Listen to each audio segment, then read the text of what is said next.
గురుగారు, పంచాంగం అంటే ఏమిటి? కాలగణనలో పంచాంగం ఆవశ్యకత ఏమిటి? పంచాంగము అంటే అంటే ఐదు ఐదు భాగములుగా ఉన్నది కనుక దానికి పంచాంగం అని పేరు. తిథి, వార, నక్షత్ర, కరణ, యోగం ఈ ఐదింటిని తెలియజేసేటువంటిది పంచాంగం. కాలము మొత్తం సంవత్సరాలుగా, మాసములుగా, పక్షములుగా, అయనములుగా, వారములుగా, దినములుగా మనం చెప్పుకుంటూ ఉంటాం. ఈ ఉన్నటువంటి ఒక రోజులో తిథి అనబడేటువంటిది కొంత సమయం ఉంటుంది. అందుకనే ఈ సమయం ఆ సమయం అని లేకుండా మనకు తెలియకుండా ఇంటికి వచ్చిన వారిని అతిథి అని పిలుస్తాం. తిథి అంటే ఒక కాలంలో కొంత భాగం, కాలం యొక్క అవయవం కొంత భాగం అది. దాంతో సంబంధం లేకుండా వస్తున్నారు కనుక అతిథి అని పిలుస్తాం. తిథి ఆ కాలానికి ఒక రోజుకి ఒక వారం అని పేరు. ఆ వారానికి సూర్యుడికి సంబంధించిందా, లేదు కుజుడికి సంబంధించిందా, బుధుడికి సంబంధించిందా? సూర్యుడికి సంబంధించింది అయితే హిందూ వారము, సోమవారము అంటాం.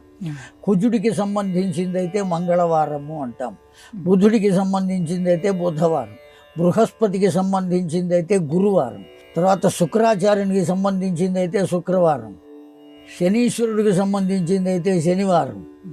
సూర్యునికి సంబంధించింది అయితే ఆదివారం. ఇట్లా వారం, ఒక్కొక్క రోజుకి ఒక్కొక్క వారం అని పేరు పెట్టుకున్నాం. తిథి, వారం. ఆ తిథిలోనే నక్షత్రం ఉంటుంది. ఒక్కొక్క నక్షత్రం ఎన్ని నక్షత్రాలు ఉన్నాయి అంటే కాలమునకు ఆధారమైనవి నక్షత్రాలే. ఈ నక్షత్రాలు ఎన్ని అంటే 27 నక్షత్రాలు. ఈ 27 నక్షత్రాలు అశ్వని, భరణి, కృత్తిక, రోహిణి, మృగశిర, ఆర్ద్ర, పునర్వసు, పుష్యమి, ఆశ్లేష, మఖ, పుబ్బ, ఉత్తర, హస్త, చిత్త, స్వాతి, విశాఖ, అనురాధ, జ్యేష్ఠ, మూల, పూర్వాషాఢ, ఉత్తరాషాఢ, శ్రవణం, ధనిష్ట, శతవశం, పూర్వభాద్ర, ఉత్తరాభాద్ర, రేవతి. మొత్తం 27 నక్షత్రాలు.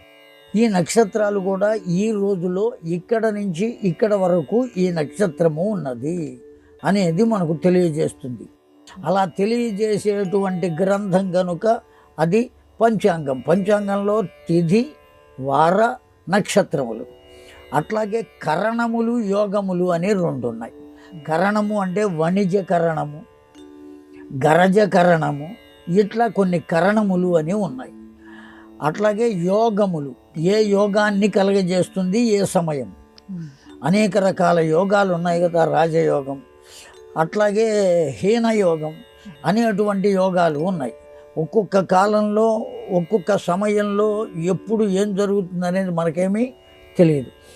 వాటిని అన్నిటినీ తెలుసుకుని ఏ ఏ యోగము ఏ సమయంలో ఉన్నదో, ఏ ఏ కరణము ఏ సమయంలో ఉన్నదో, ఏ తిథి ఎంత సమయం ఉన్నదో, ఏ వారం ఏ రోజున ఉన్నదో, ఏ నక్షత్రం ఎంత సమయం ఉన్నదో, ఈ 5 విషయములను మనకు తెలియచేసేటువంటి గ్రంథం కనుక దానికి పంచాంగము అని పేరు.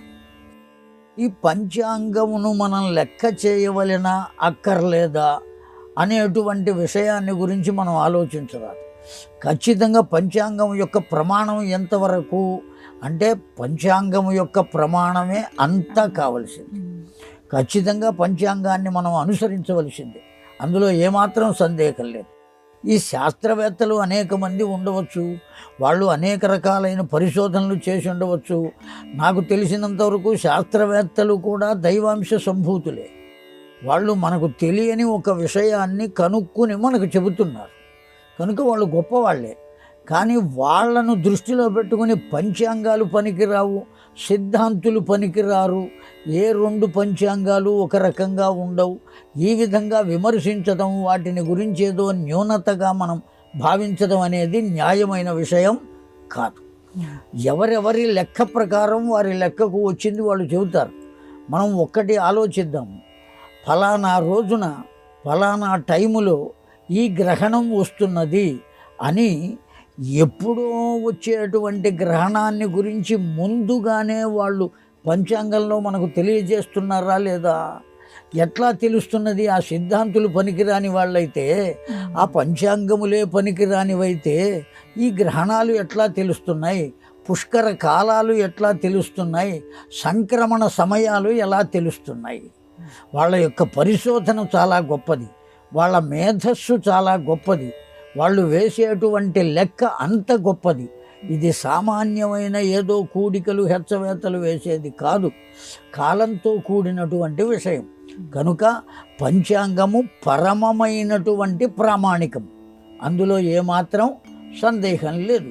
కాకపోతే ఆ పంచాంగాన్ని అందించేటువంటి సిద్ధాంతులందరూ సిద్ధాంతులై ఉన్నారా, లేదు ఏదో ఒక పంచాంగాన్ని చూచి వీరి పేరు వేసుకుని వేసేటువంటి స్థితిలో ఉన్నారా అనేటువంటిది ఆలోచించాలే తప్ప ఏ సిద్ధాంతిని కూడా తప్పు పట్టవలసిన ఆవశ్యకత లేదు.